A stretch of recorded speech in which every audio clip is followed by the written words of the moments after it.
afternoon, everyone. My name is Kerri Stewart. I am the Registered Dietitian for the Heart Resource Center with Spartanburg Regional Healthcare System. It is great to be back with you after a bit of a hiatus. I was on maternity leave. And upon my return, I learned that Mark Aycock, our system's chief operating officer here, was retiring. And so I thought, you know what? I only have a little bit of time to see if I could get him and his wife, Terri, into this beautiful teaching kitchen because it is their generosity that we have to thank for this space. So first and foremost, thank you for being here. And thank you for seeing the vision of culinary medicine really come to life in a space like this. It's very neat and we're very grateful. So Great. Mark is retiring, as you just heard. And so he's going to have a lot more time to cook on his hands.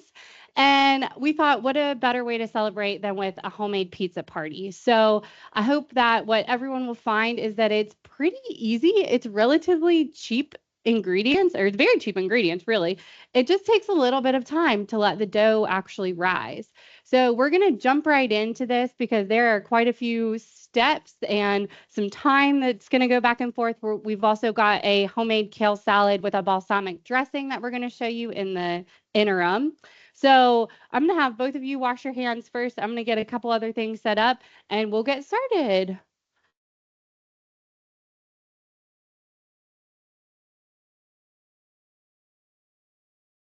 All right. We are using lots of flour in this recipe. So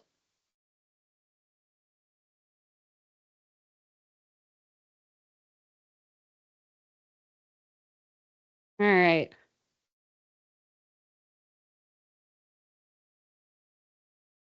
Just to make sure you don't forget us. You're welcome. Thank you. And this one technically said it was for grilling. So Mark shared with me that he's a grilling kind of guy. So I guess it's the leather that makes it more, manly and grillable. I'm not sure. Yeah. So Mark is now retired and ready to cook in case you can't read that at home there. So this I forget to wear an apron a lot, but for the homemade pizza dough, the flour is gonna go. Okay. It's gonna go places, and that's okay. So let me grab our bowl here, and I did admittedly already use it once, so we're gonna dry this out just a little bit. Okay. Right. Yeah. It's just so you don't forget us, All right, good. You look the part at least, right? Okay, so I'll have Terri, you can go ahead and put in, this is white whole wheat flour, actually. And Mark, I'm going to have you put in this pizza flour. So a little story about the pizza flour here. Normally, I make this recipe with just plain all-purpose flour. I've never used pizza flour before, but it was buy one, get one free at the store. So go ahead and get whatever is the cheapest thing. It kind of surprised me. And when I made the first version of the dough, I have to say that I could tell a difference. So it was much finer ground. The other thing is that you could absolutely, to even get a lighter, fluffier pizza dough, you can use whole wheat pastry flour, and that's also been milled to be finer, but it at least is whole wheat flour still. So, we're getting a bit more nutrition there with the whole wheat flour, even though it's about half and half. So it was 1 cup of whole wheat flour and then 1 3/4 cup of the pizza flour. So it could also be the all-purpose flour as well, but a version of white flour. So it does make it softer with that white flour, admittedly. Now, we're going to make this herby. And I don't know why more restaurants don't do this, but if you guys want to go ahead and put in these spices and herbs, we've got a teaspoon of garlic powder. We've got a half of a teaspoon of basil and a half of a tablespoon. A half of a tablespoon of basil, a half of a tablespoon of oregano, and then 1 teaspoon of salt.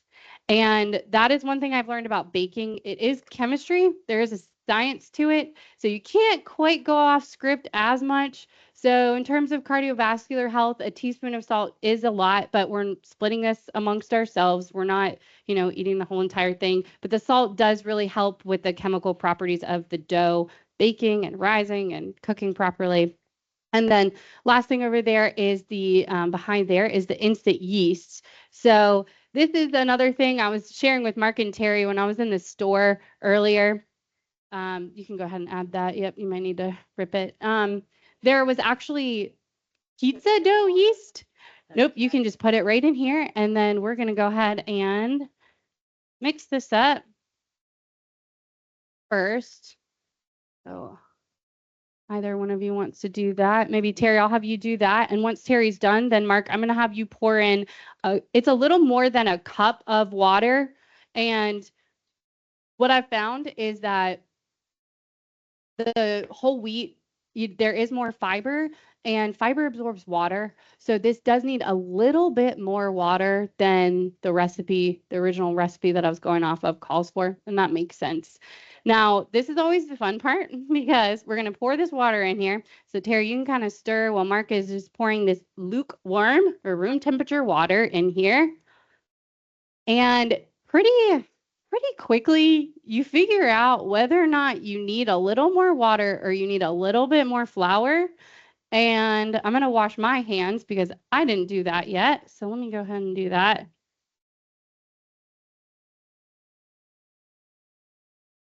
And then that's really all you need with the spatula. Now it's about the time we're going to get our hands dirty. Yep. And what you'll find is if you've got the right ratio of water to flour, then you'll almost be able to get all of the flour off of the side of the bowl, and it's not going to stick. All right, ready? Go ahead. So we're just going to start to mash this into one big dough ball. And you can see it's kind of stringly like that. So but man, it is sensitive. So when you add a little bit more water, you just want to add a little bit more. When you add a little bit more flour, you just want to lightly dust the top of it because it can be just enough one way or the other. Now, a lot of recipes, she is doing great. A lot of recipes will tell you to take this out, put it on a floured surface, and start to knead it that way. Look, if we have a big old bowl and we can try and contain this mess a little bit, we might as well, because we're going to have to flour the surface again once we roll the dough out. So I feel like we might as well do that. All right, and this is looking to me like we might need a little bit more water. What do you think, Terri? Just a little bit. Okay. All right. So if Mark wants to grab us just maybe, or you can even fill it up a little bit and then just splash it in there. And yep, that is, so this is actually a good example to show everyone that is a little bit too dry here. So maybe just a tablespoon or two. Yep. That's good. And we'll kind of, no, it is not too much. We might need a little bit more, but you can see how the dough, or I'm sorry, the flour is starting to come away from the side of this bowl like that. And that's always a good indicator. And then what we're going to do is knead this into a ball until it is, quote, smooth and elastic. And I know it's kind of like, what does that mean? But it'll get to a point where you really go, oh, okay, I think this is smooth and elastic. How does that feel now? Better. Better? You want me to have a stab at it? Oh, yep. Okay. So what I feel is that it's sticking to my hands just ever so slightly, but if we keep mashing all of this together, and I like to just have one hand on the side and kind of use my palm that way. So, all right. Now we're going to do this for about 10 minutes, but I think that is perfect. So which one of you wants to keep kneading? I will try it. You want to try it? Okay, great. Perfect. So you can either wash your hands or wipe them on your new apron, because that's what it's for. Or, I know. In the spirit of TV magic, we have gone ahead and let some of the dough rise for an hour already. I should have taken a peek at it. Oh, yep, there we go. All right. You ready for a big reveal?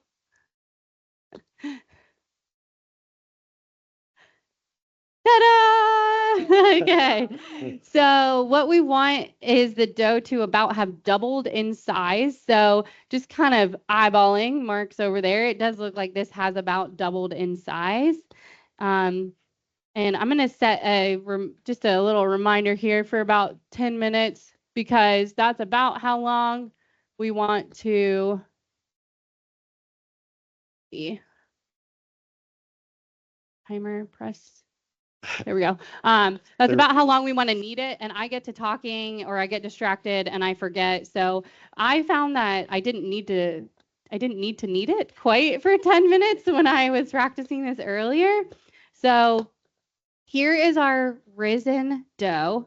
And we have already gone ahead and started to preheat our oven. This one takes a very long time. We're preheating our oven to 415. I feel like that's safe, but it might be 415 to 425 depending on your oven. So you do have to know where your oven's at a little bit.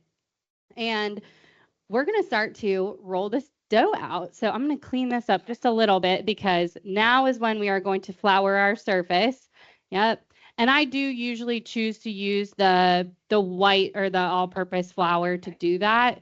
So if you want to go ahead and spread some flour down here, Terry. And then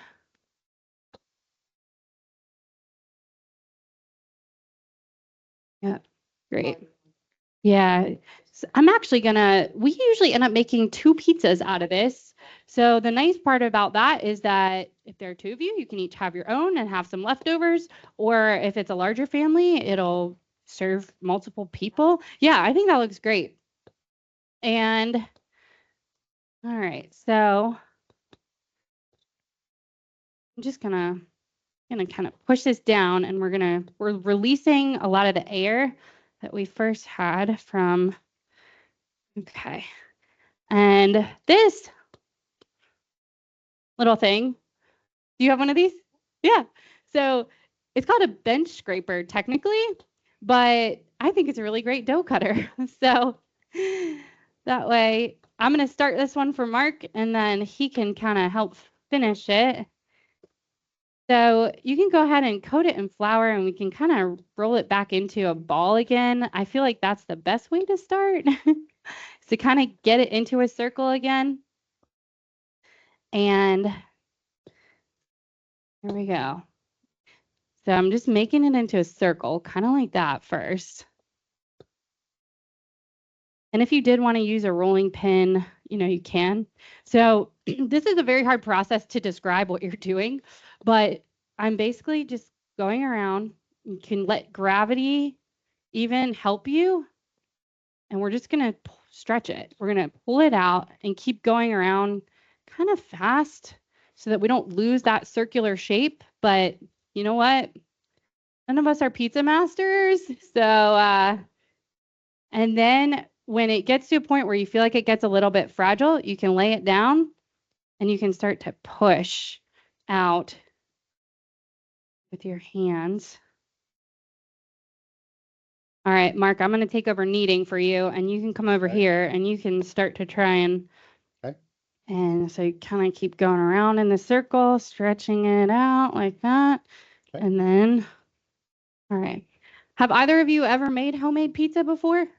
No. Awesome. I hope there are many more times. So I was telling Mark and Terri that to practice this, I needed to make a lot of pizza over the weekend because normally I make the dough and then my husband does the actual kneading process. So I had never done that until over the weekend. And it was very sweet because we stood there with my 3-year-old daughter and we were all kneading the dough together and he was like, this is pretty fun. And it is. And I think that's the goal is that, cooking can be fun. We just have to find ways to make it that way. All right, you guys are doing great. And so what we're doing is stretching that dough out until it's about 1/4 of an inch thin. So this is going to rise a lot more than you give it credit for. So we do want it to be pretty thin. And it kind of, it does, it kind of shrinks back together. So you do kind of have to keep messing with it.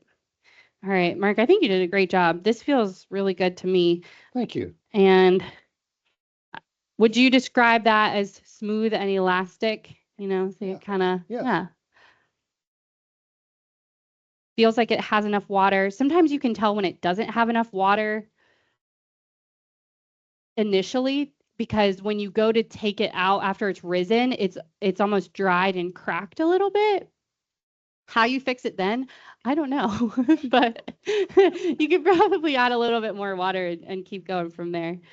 All right, so now I'm just gonna put this back into our previously oiled bowl from our other ball, and this is going to rise for an hour. You can put plastic wrap over top of it. I just find, so that I'm not using as much plastic, you can throw a dish towel over top.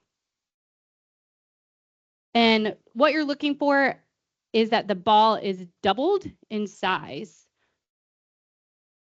If it's not, maybe the water was a little bit, actually, if you want to flip it over too, you can do that. There, that's looking pretty good, yeah.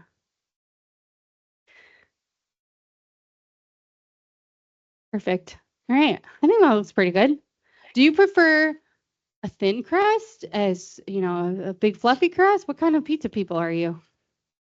I'm more of a thin crust person. Thin crust? Too. Yeah. I think this recipe does that a little bit better, I would say. It's going to be a little crispy on the bottom but still soft and chewy, and the herbs are going to give it a really nice flavor that, like I said, first time I made it, I was like, why don't all the pizza places do this? It wasn't hard. It wasn't too many extra ingredients. All right. So I'm going to get some of our other pieces right now, and I've got one tray here. So one of you can go ahead and place your dough on there, and then they will rise a little bit, as I mentioned. So looking for our cooking spray. So I am going to spray this. This is our pizza pan. And I'm going to spray this. So whatever you do just want to make sure that there's non-stick going on. So I've got parchment paper on the other one.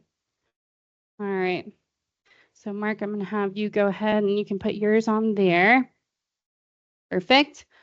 And all right, so I've got some sauce here, and I've got, okay. So we are going to make a peach basil pizza. Then we've got some balsamic glaze that we're going to drizzle across it. This is called colorful cooking at home. So we're trying to infuse those colors and those different produce items in wherever we can. Let me get you a spoon. And this is more of a personal preference. So, you know, this dough is it's pretty thick. It's going to withstand a decent amount of sauce, but you don't want to overdo it too much either. And then I'm going to, yep, go ahead. I'm going to go ahead and cut up this peach here into some thin slices.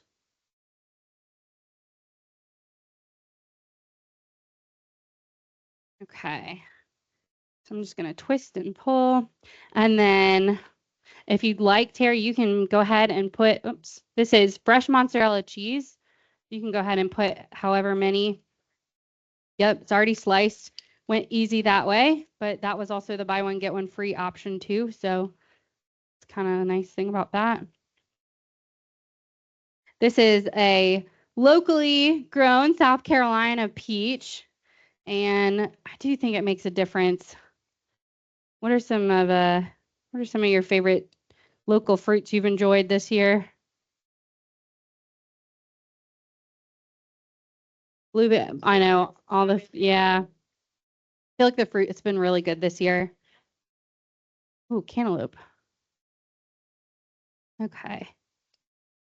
Okay. Let's see. Perfect. Now, yeah, I'm going to give you the choice. So you look like you want some actual crust in this case. So what we'll do is we'll just put a little bit of oil around the edge because sometimes it just dries out a little bit too much. Or if you're not a huge, you know, need a rim of a crust type of a person, then you can sauce it all the way to the edge. or you can even kind of roll it up. You know, if you do want that actual crust, you can kind of roll it up. We can do one each, you know, either way. And then we'll still go ahead and put a little bit of oil on the outside rim of your crust there.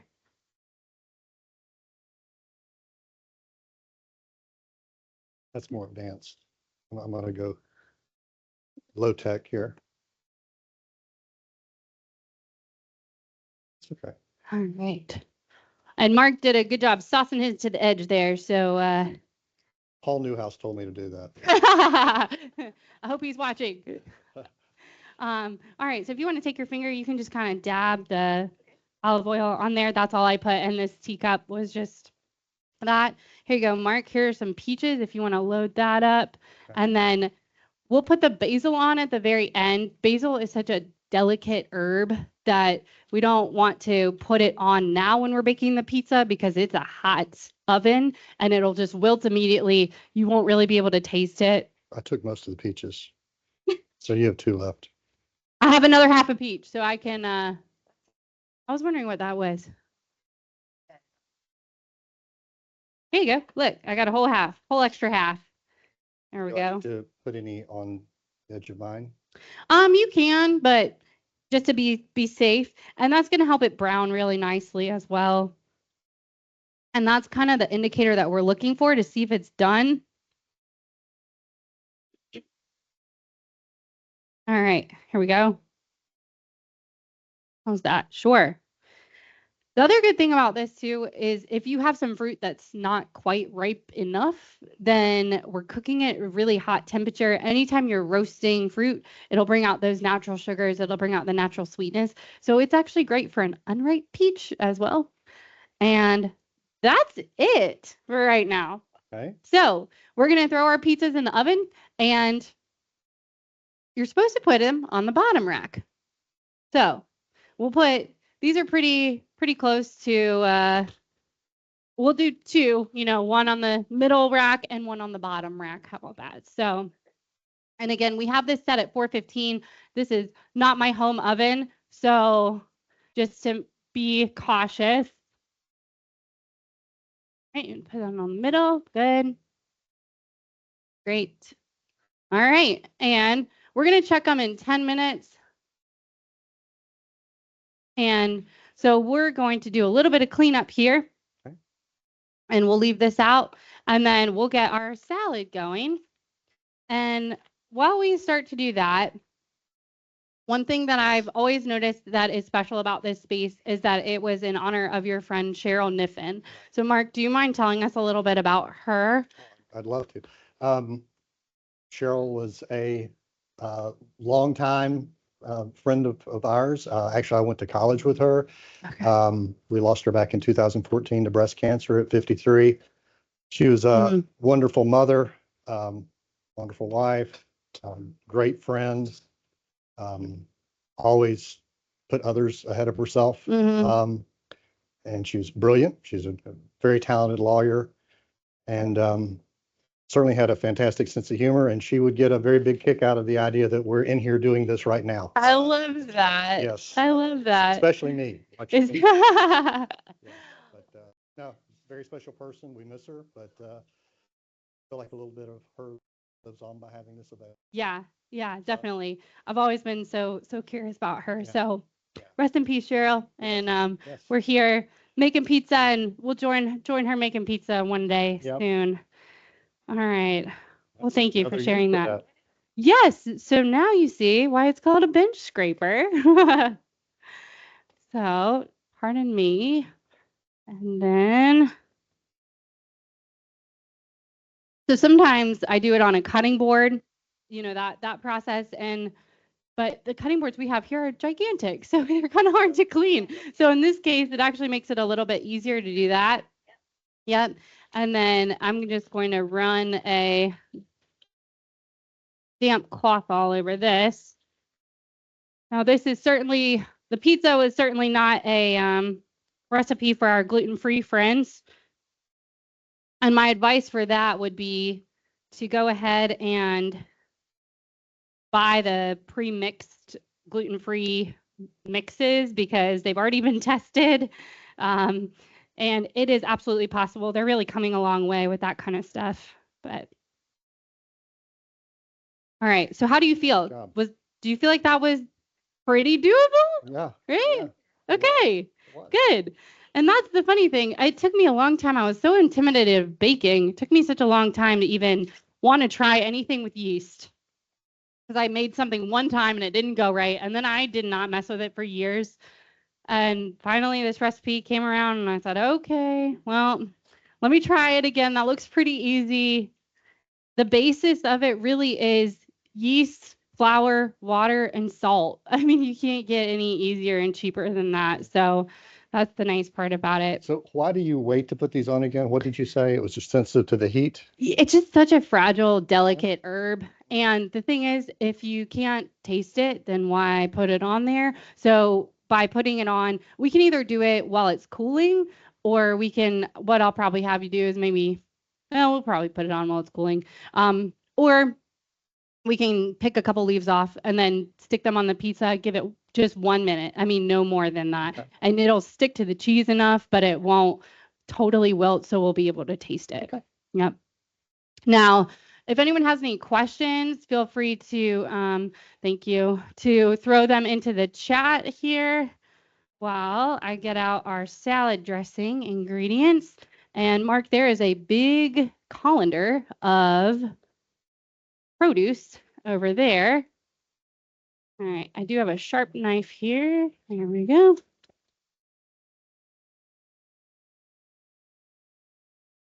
Okay. Sure, yeah, thank you, Terry. Okay, so we've got there we go. I'm going to put that to the side. All right, we've got a big old bowl here. And get this for our food scraps. I think that's always a nice little tip. Anytime I'm working with a lot of produce, I like to have a scrap bowl to the side. Here we do have a trash can that's right here, which is nice. But there's something to be said, you know, the amount of steps you end up taking back and forth to the trash can can sometimes add up. And although we like to encourage lots of steps, it might be a good way to reach your 10,000 steps every day. At the same time, when you're cooking, you're just trying to get it done. You're trying to get it on the table. So saving time that way, this is a great little tip there. So I think what I'll do is have someone, maybe the three of us can kind of start this kale first. I did pre-wash everything. We do want to do that. Even the stuff that says it's been pre-rinsed, you know, I've found bugs in my triple washed greens before. So you look like you already know it, already know what you're going to do, but I like to take it upside down. I don't know it. Great. I'll watch you. Okay. Upside down and then just pull. Okay. It'll come right off. And then this is where we get to be aggressive. So we're using our hands again, and we're just going to rip it up into these little bite-sized pieces and put it in our big bowl. Pardon my reach.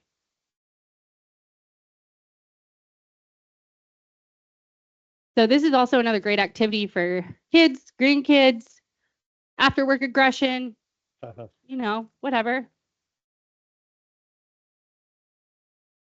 I think we sometimes don't stop and connect with our food enough. You know, we just run through the drive-through and get it, but there's something very satisfying about putting together a nice full meal. And you really want to kind of squish it. You know, this is something you really can be very aggressive with, and that's not a bad thing, because what that's doing is breaking open the cell walls of the kale.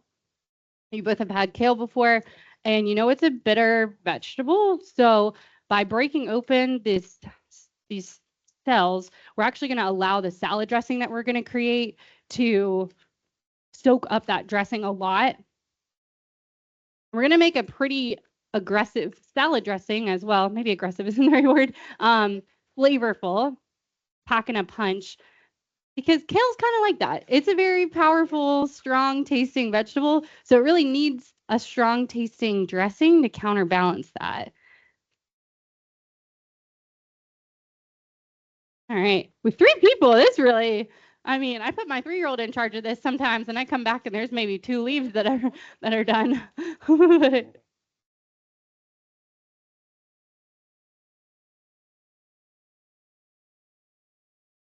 Right. Perfect. Look at that.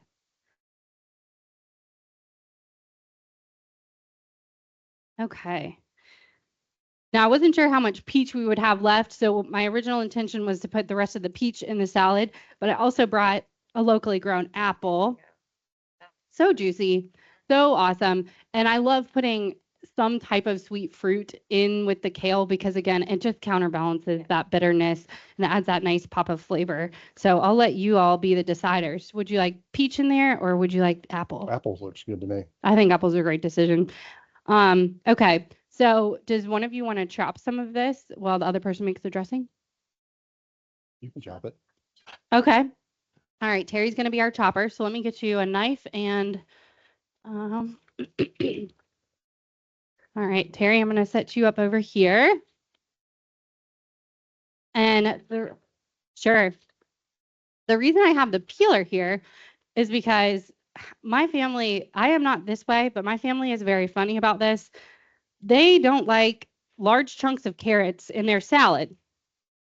So I call this, I'm going to cut the end off of it here. I call this carrot, I don't know, carrot confetti, carrot stringles, whatever you want to call it. And that way they'll eat it. Okay. Now, grating it, they like it that way too. But if you've already got the peeler out to peel the carrot, Okay.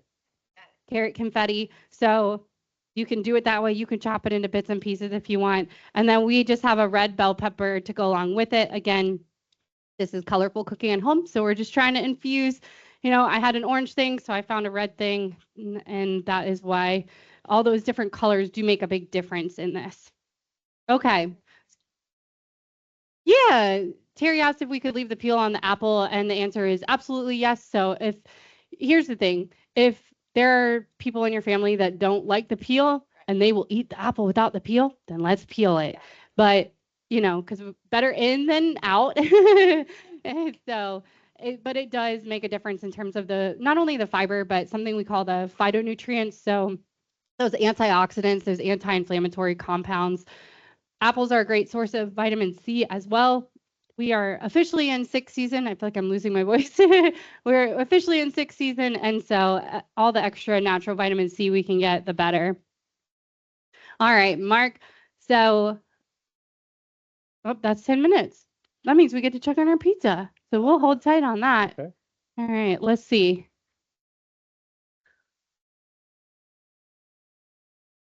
All right, I think it needs a little bit longer. What do you think? Yeah, I think so.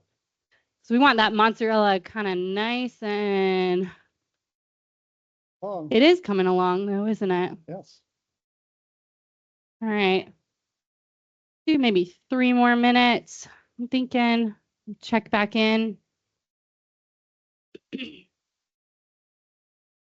Good. Not my home kitchen. So always takes me a minute. All right. Let me grab okay. That's good. So I like to make my salad dressings in just a jar. This was an old jelly jar. Okay. It's can easily be repurposed for this. So we've got 1/4 of a cup of balsamic. I almost said homemade balsamic. I guess it is.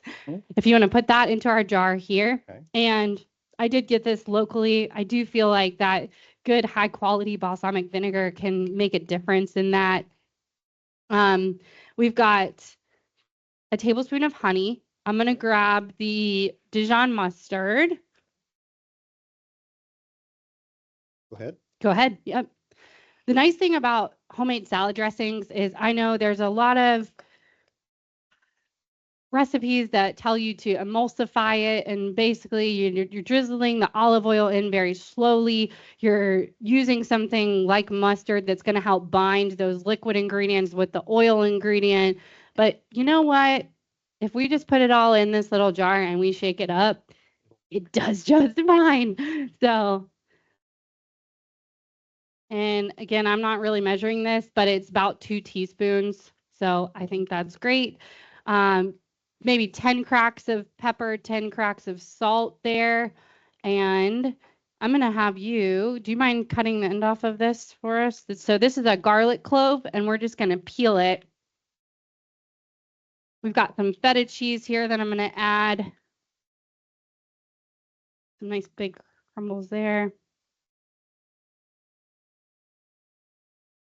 Do you all have a microplane at home or a zester? Yeah. Yeah.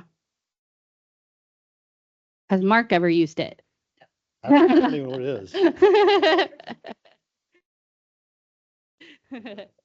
That's all right. I have to say, as I started to use this space more, I have learned more about cooking myself than, I mean, and it's so helpful, right? Because we all eat, we all need to, yeah. I don't. So, yep, either chunks or strips or whatever suits you. I am gonna, here, I'll clean up your workstation a little bit there. Yep. Okay. So the thing about this microplane, oh, let me wash my hands real quick. If you want to unsheath it, just remember it is so sharp. So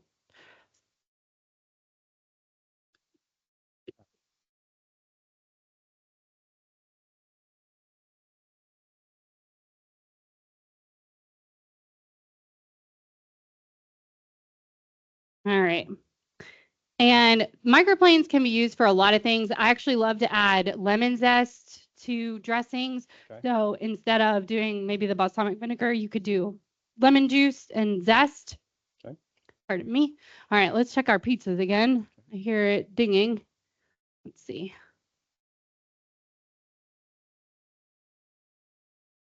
I'm gonna give it a couple more minutes because I think I want that cheese to be nice and almost starting to brown on the top there. Let's see. And I may even increase the temperature a little bit. Or we could probably broil it. Maybe we'll do that. I'm going to check it sooner than that because broiling, the trick about that is it can go from 0 to 100 very quick, right? Okay. So Maybe I need to watch you. sure. All right. So we always want to go, well, this is not very big, so we want to watch our fingertips. And the blade runs this way, so you can run your finger down that way and it'll be fine. I guess I should do it over here.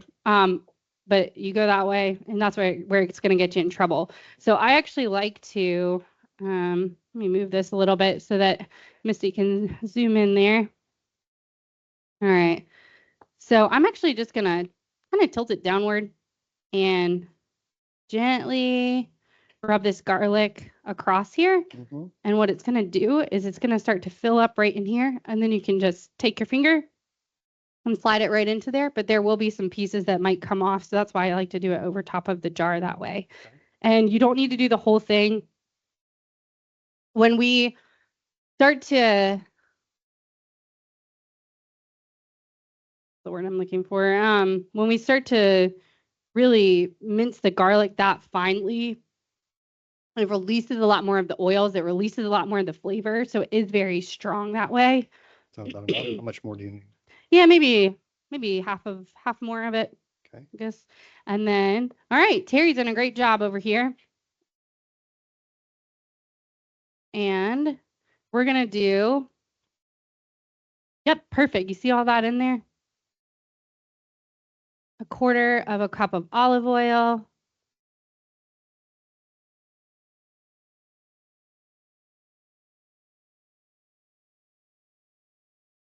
And I'm realizing now what we could have done is keep all the vegetables separately. Oh. I didn't tell you to do that. So that's on me. That's all right. I'm just going to do 1/4 cup of olive oil. So we did 1/4 cup of balsamic vinegar, 1/4 cup of olive oil, a tablespoon of local honey, which that's the best honey I've ever had. It's so good. It does make a difference there. Go ahead and screw the lid on. Yep. And we'll just shake it up. No, I don't. You know what? No. Let's go ahead and we'll just get our fingers in that too. Or I don't know. What do you think? We could. Yeah, that's because some of it, yeah, we can just kind of. Perfect. And the only reason I'm thinking that is just because we will mash the feta cheese. It sounds like you've worked with kale before because you know you kind of want to massage it. No, it's okay. That was completely on me. I didn't think about it either. And a lot of these would be fine. I mean, these are sturdy vegetables. They would be fine to be kind of, mixed in with all this together. It's really not a big deal.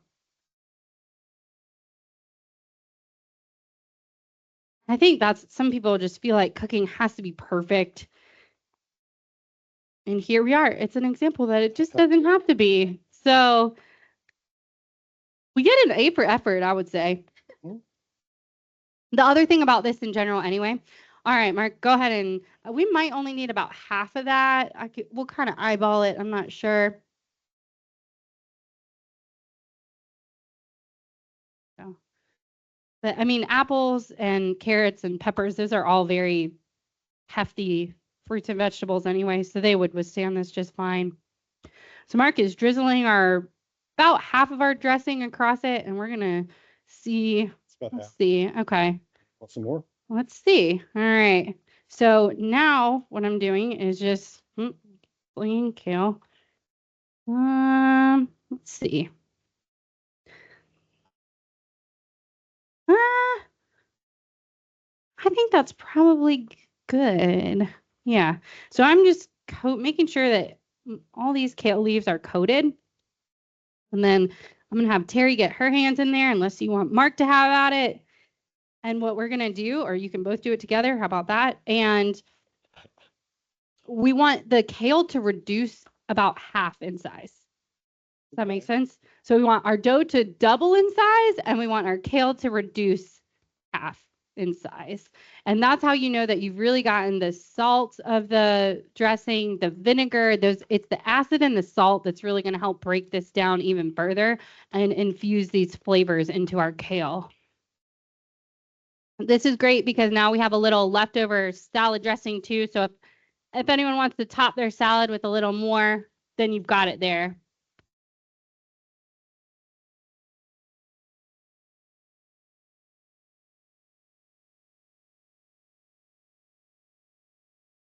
Guess I should check and see how we're doing on time as well. All right. All right. Let's see. So, oh man, that looks good. All right. I'm going to bring this over top here. And we can just go ahead and put a couple basil leaves.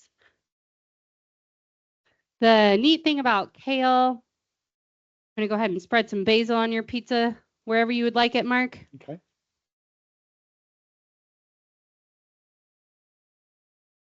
Is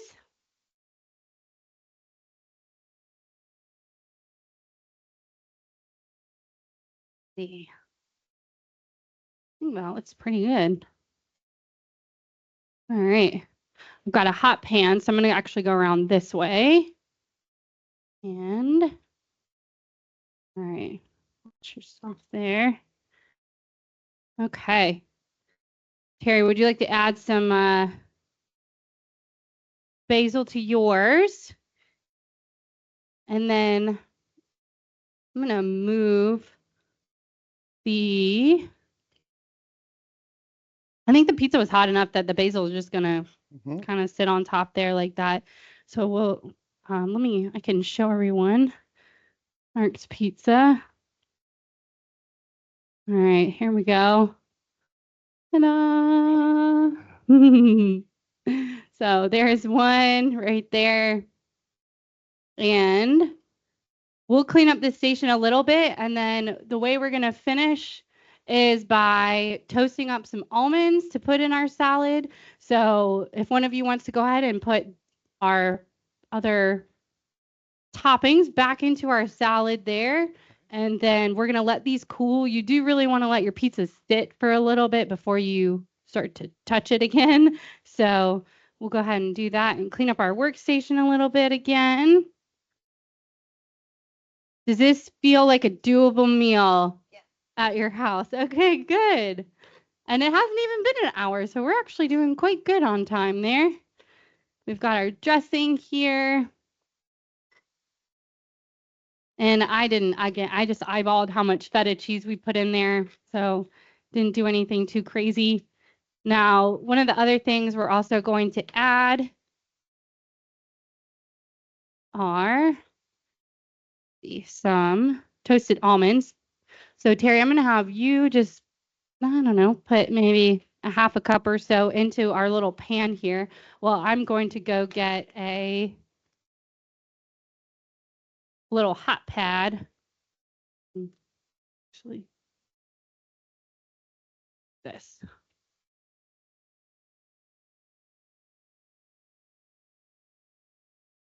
Yeah, I think that's enough.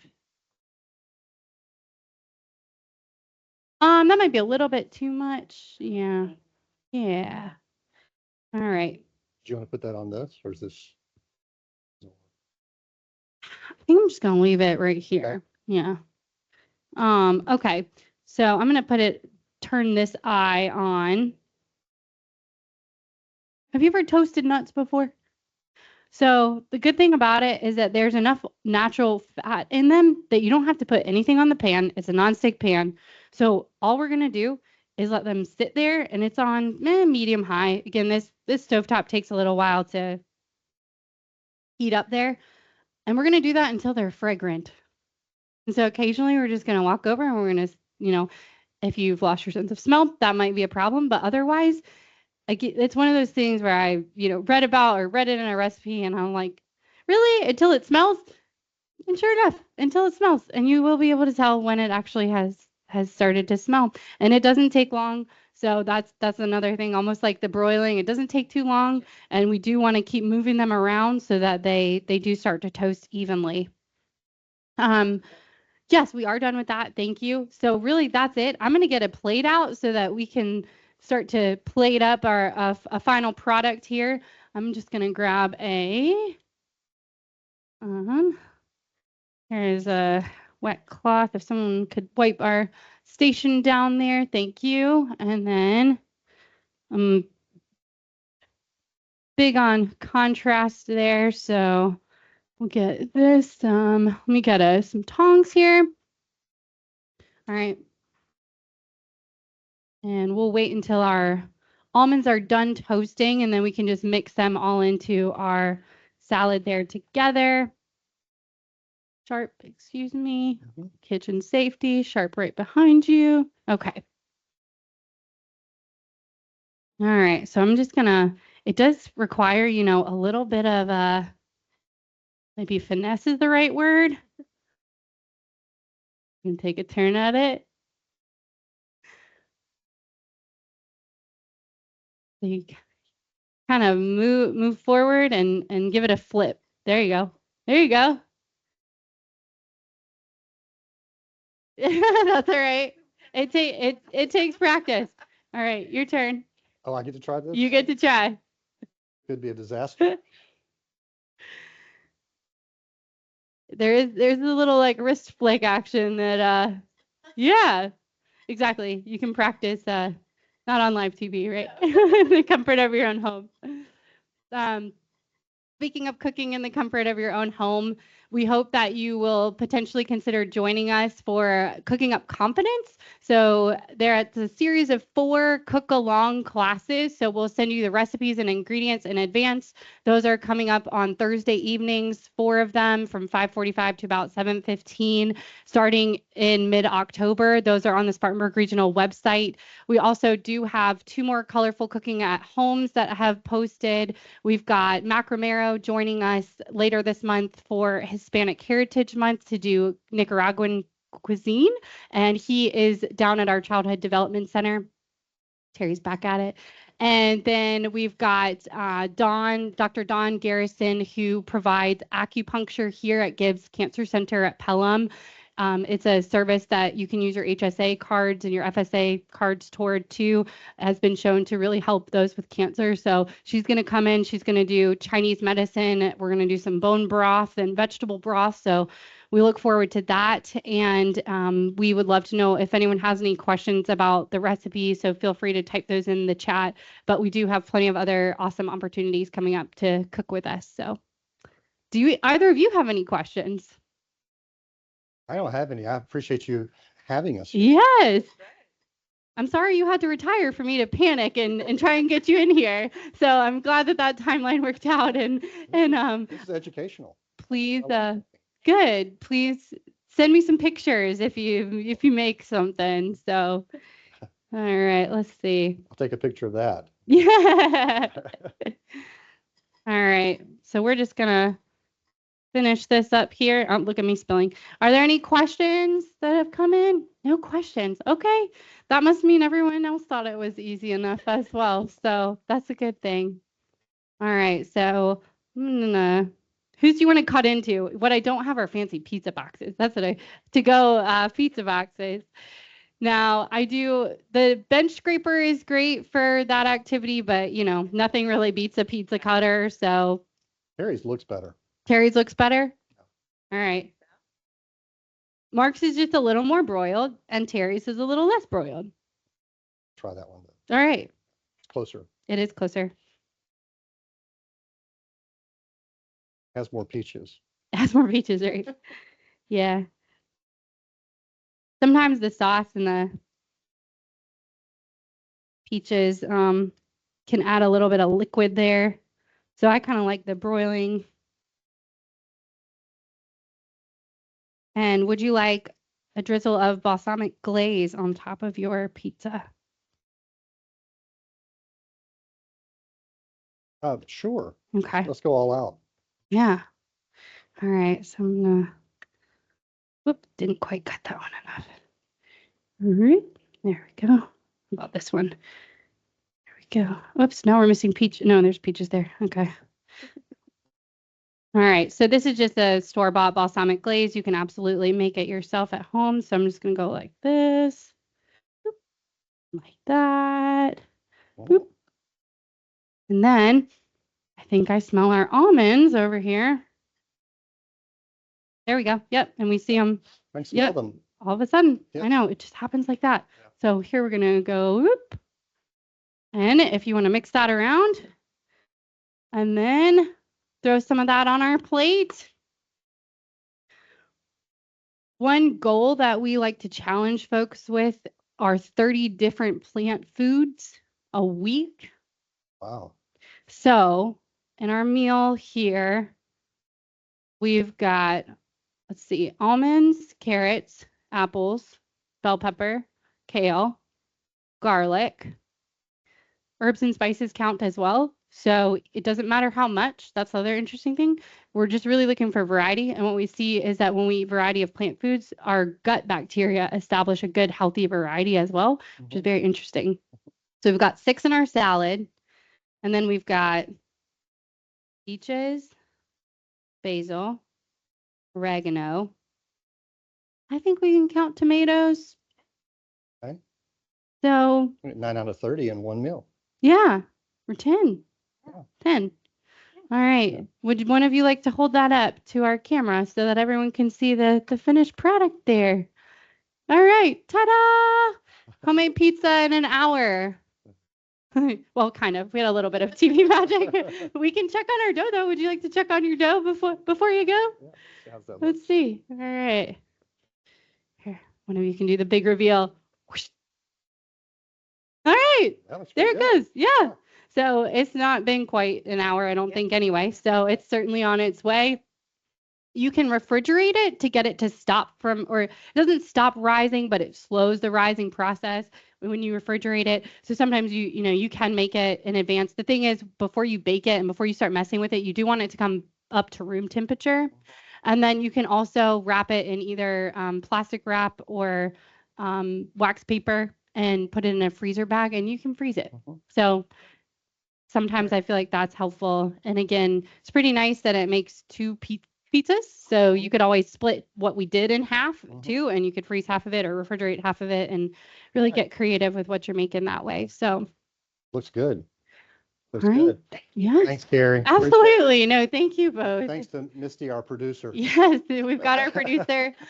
So with that being said, if there are no questions, then have a great evening. We hope you give this a try. And thank you for joining us. Thank you. Appreciate it.